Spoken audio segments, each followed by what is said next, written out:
بسم الله الرحمن الرحيم. Alhamdulillahi Rabbil Alamin. Wa salatu wa salam ala ashrafil mursalin. On a vu hier les suppurations pleurales, qu'on appelait pleurésie purulente. Aujourd'hui, on va entamer les suppurations parenchymateuses. Il y a des ressemblances entre les deux leçons, on va voir. Cette maladie est en diminution puisque l'utilisation d'une antibiothérapie précoce a prévenu sa survenue. Les suppurations parenchymateuses surviennent sur un terrain de moindre défense et sont exceptionnelles chez un sujet sain. Tout tableau de suppuration parenchymateuse risque d'être derrière un cancer pulmonaire. Un examen fibroscopique est obligatoire si la radiologie est traînante, la radio clinique, si la radio clinique est traînante ou récidivante, même après résolution du problème. Puisque détecter un cancer le plus tôt sera le mieux. La définition de la suppuration parenchymateuse, elle est due à l'agression du parenchyme par des germes pyogènes et la présence de pus. La suppuration veut dire collection de pus. Les conditions, c'est la présence de germes et un terrain. L'autre définition, c'est des nécroses parenchymateuses liées à des infections à germes pyogènes. Les types de suppuration, il y a des suppurations primitives, parenchymateuses primitives et parenchymateuses secondaires. Les primitives, elles sont rares, représentées par une cavité néoformée qui est creusée dans le poumon par une infection bactérienne aiguë, qui est non tuberculeuse. On insiste ici sur le point qu'elle est non tuberculeuse. Le terrain, il est débilité par l'alcoolisme, c'est-à-dire affaibli par l'alcoolisme ou le tabagisme, le diabète, le déficit immunitaire ou d'autres comorbidités. Les suppurations parenchymateuses secondaires, elles sont sur infarctus nécrosé, par exemple embolie septique, embolie cryorique ou vascularite. Embolie septique, elle contient des germes pyogènes, des germes en tout cas des bactéries, et le plus souvent des bactéries. Et l'embolie cryorique, c'est une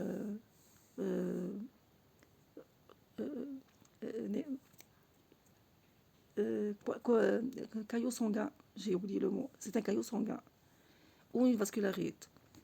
Peut être secondaire sur un cancer bronchique nécrosé, c'est-à-dire sténose bronchique par un cancer, ou d'autres situations, par exemple c'est sténose bronchique par un corps étranger, ou un kyste, ou une séquestration pulmonaire, qui veut dire une malformation pulmonaire congénitale, caractérisée par l'absence de fonction d'un segment d'une partie du poumon. Une partie du poumon n'est pas fonctionnelle.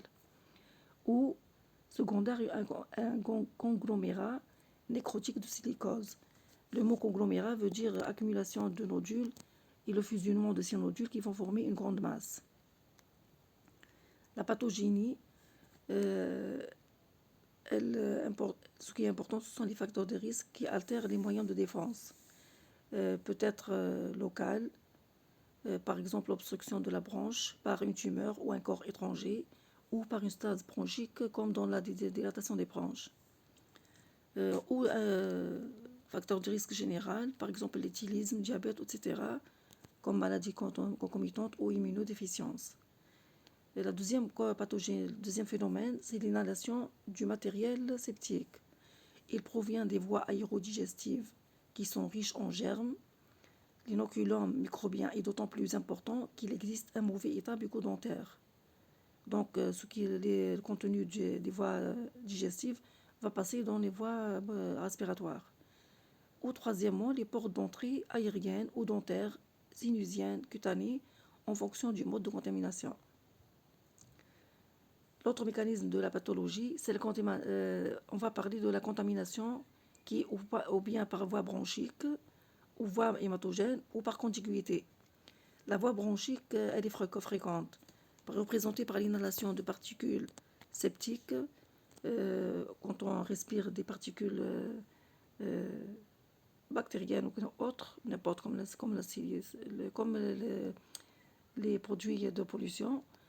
Et les régurgitations viennent des voies digestives. Ou l'atteinte des segments dorsaux.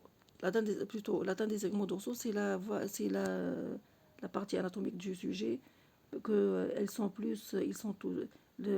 cette suppuration, elle est à prédilection des segments dorsaux bronchiques. La voie hématogène qui est plus rare, elle accompagne les septicémies ou d'emboles septiques, qui sont responsables en général d'abcès multiples. Donc quand il y a un abcès multiple, on va pas penser à la septicémie. Ou par contiguïté, qui est peu fréquente, quand il y a une dilatation de branche, le contenu de la branche dilatée peut passer dans le poumon, ou un abcès hépatique. On sait que le foie il est près du poumon. L'étude clinique. Le type de description de cette leçon sera l'abcès du poumon. C'est une collection de pus au sein du parenchyme pulmonaire qui conduit à la formation d'une cavité néoformée, creusée dans le parenchyme par une infection aiguë qui est non tuberculeuse. On a mentionné tout à l'heure. Elle ne doit pas être tuberculeuse. L'évolution est en trois phases.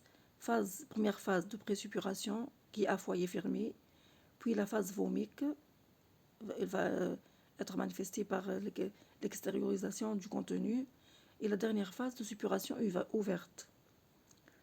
La première phase de présuppuration à foyer fermé, sa clinique, elle a un début variable.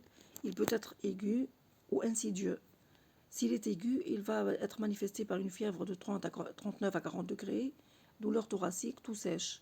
Et s'il est insidieux, il y aura un tableau infectieux sans signe de localisation thoracique, asthénie, anorexie, faciès grisâtre. L'examen physique, il est capital car la radiologie peut être tardive. Elle peut être typique quand il y a un syndrome de condensation pulmonaire avec souffle tubaire et râle crépitant. Mais il peut aussi être, le plus souvent, avec des foyers de râle crépitant fins, les rechercher surtout dans les aisselles. Et parfois, ce tableau il peut être associé à des râles de bronchite. Mais souvent, il peut être négatif. Et la biologie va montrer une vieillesse très accélérée, leucocytose et polynucléose, 75-80%.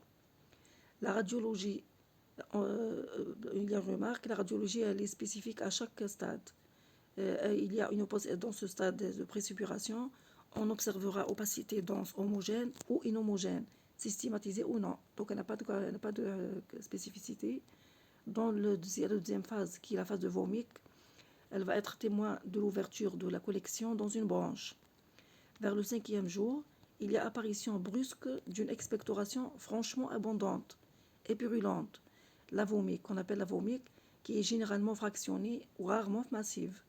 On va ici expliquer la différence entre la vomique et l'expectoration. La vomique, elle est brutale et plus volumineuse qu'une expectoration. Par contre, l'expectoration, disons par exemple que la vomique, c'est une forme particulière d'expectoration. Et donc, la vomique, c'est une expectoration. Par contre, l'expectoration n'est pas toujours une vomique. L'essentiel, l'explication elle est dans la leçon elle est dyspnéisante, donc elle va être source d'une dyspnée. Elle est souvent précédée d'une légère hémoptysie et s'accompagne d'une effervescence thermique, donc la température va diminuer. Et actuellement, elle a diminué de fréquence et elle est souvent remplacée par une expectoration. Le patient, il devient du jour au lendemain cracheur de pus, puisque la cavité a extériorisé son contenu, il va toujours faire des expectorations. Maintenant, la fétidité de l'expectoration et de la laine, elle est constante, qui va prouver une suppuration qui est liée aux anaérobies ou aux BGN. On a vu ça dans la leçon précédente. La phase de l'évolution, la suite, on va parler de la troisième phase, phase de suppuration ouverte. La clinique est manifestée par un maître symptôme qui sont les expectorations purulentes, qui contiennent des PNN altérés, une flore microbienne polymorphe, des fibres élastiques. Ils sont témoins de la destruction tissulaire. Ce qui est important, c'est qu'il n'y a pas de BK. L'absence de BK, comme on a dit tout à l'heure, on doit exclure la tuberculose de cette maladie. Les cultures, elles sont nécessaires. La radiologie, elle montre une image hydroaérique avec un niveau horizontal au sein d'une cavité à contour irrégulier.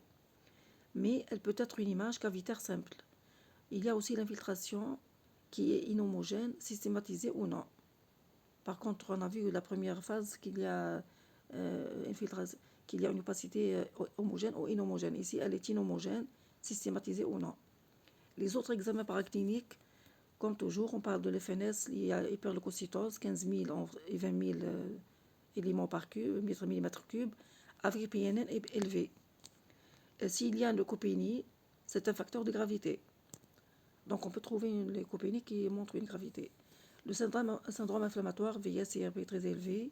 La recherche de foyers infectieux à distance est systématique et peut être cutanée, ORL, stomatologique, urinaire, intestinale, comme dans l'autre le sang. La recherche d'une tare métabolique, diabète ou autre, qui va être un terrain favorisant la survenue de suppuration parenchymateuse. Et les hémocultures doivent être faites pendant les pics fébriles. La fibroscopie bronchique, elle doit être systématique à la recherche de causes locales comme le cancer. La TDM, elle est parfois utile pour le diagnostic. L'examen cytobactériologique dans les sécrétions bronchiques, transtrachéales et alvéolaires. L'étude bactériologique, on doit confirmer l'absence de BK à l'examen direct, répété et ou culture. La détermination du germe va guider l'antibiothérapie et les prélèvements doivent être réalisés avant toute antibiothérapie pour ne pas fausser l'examen. De préférence le plus près de la vomique. Il faut débuter le traitement sans attendre les résultats. L'étude cytobactériologique des crachats et des sécrétions bronchiques et l'hémoculture et les prélèvements protégés distaux et par endoscopique plutôt. Les formes selon les germes. Cette partie, j'aime cette partie parce qu'elle va me faire me remémoriser la leçon précédente, puisque chaque germe a sa clinique particulière. S'il s'agit d'anaérobie, on va suspecter les anaérobies quand le terrain représenté par un mauvais état bucco-dentaire ou un éthylisme. On trouvera ça peut-être dans les cas cliniques. La clinique, il y aura une haleine et expectoration fétide. Les BGN, représentés par Klebsiella enterocoque, Proteus, Pseudomonas et Escherichia coli, c'est un abcès contracté au milieu hospitalier, pas moins de 48 heures de séjour. Ce sont des atteintes nosocomiales. Le staphylocoque aureus, il a des lésions multifocales, il est grave, il a des lésions multifocales migratrices, l'habilité radiologique, c'est-à-dire la radiologie elle n'est pas constante, elle est variable. L'évolution bulleuse, elle a une pathogénie obscure, on n'a pas encore décelé son fonctionnement. Les bulles ont une incidence respiratoire quand ils ont un grand volume ou quand il y a rupture dans la plèvre. Ce sont des complications pleurales suppurées ou gazeuses. Et selon le terrain dans le staphylococcus, quand il s'agit d'un nourrisson, c'est un tableau dramatique car les abcès multiples ont une évolution bulleuse. Donc bulleuse, qui dit bulleuse dit grave. Risque de rupture dans la plèvre et formation d'un pneumothorax suffocant.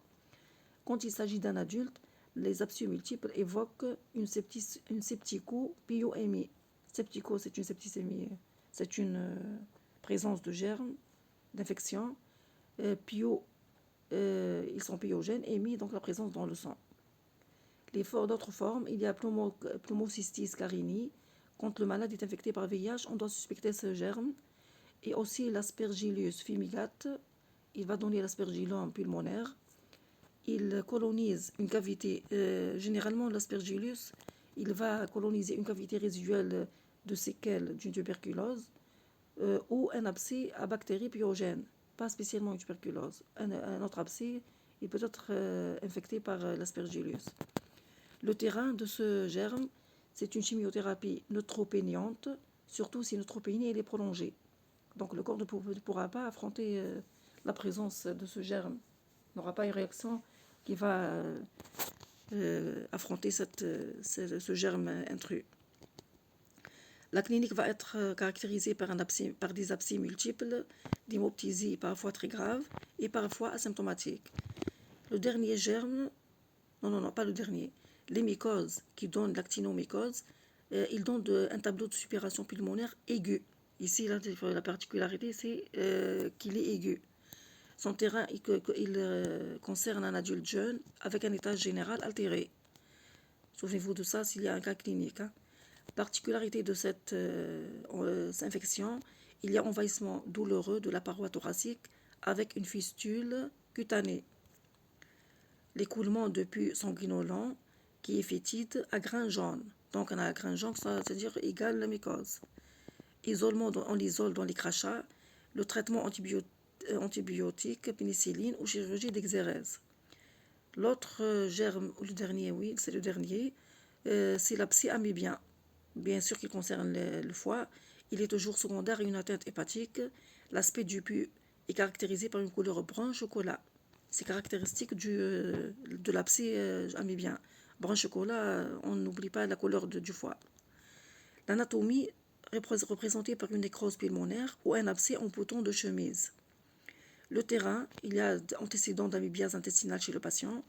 La clinique, il y aura douleur de base thoracique droite ou de l'hypocondre droit. Les signes de foyer de la base ou signes respiratoires. La vomi qu'elle est fréquente de pus teintée de sang ou de bile. La radio montrera une opacité hétérogène, basale droite, une image hydro-aérique.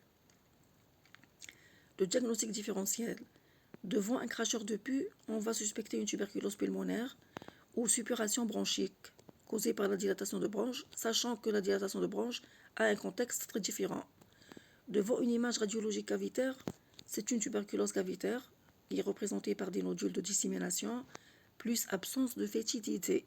Il n'y a pas d'odeur désagréable dans la tuberculose. Ou le cancer bronchique excavé, qui a des parois très épaisses et irrégulières, mais qui a facilité la constitution de cet abcès. Ou bien, il peut être lui-même absédé. Le cancer excavé, lui-même, il peut être absédé. Ou il s'agit d'un kyste rompu ou de métastases excavées. L'évolution, elle peut être ou bien favorable, ou défavorable, ou chronique. Elle passe à la chronicité. Si elle est favorable, c'est que dans 80-90% des cas, quand il y a un traitement précoce et suffisant. Et la fièvre, sachant que la fièvre et la fourmi leucocytaire se normaliseront en 2-3 semaines. Les lésions radiologiques en 3 aspects, ou bien une image en 3-6 semaines, les séquelles c'est-à-dire, ou bien il y a une image normale, ou bien une image stellaire ou cavité résiduelle. L'évolution elle est défavorable s'il y a résistance et virulence du germe, ou si le traitement il est tardif ou insuffisant, ou bien s'il y a un terrain débilité par VIH, cancer ou l'âge. Et le passage de la chronicité, la persistance d'une cavité avec apparition des remaniements radiologiques de voisinage comme la DDB qui entretient la suppuration.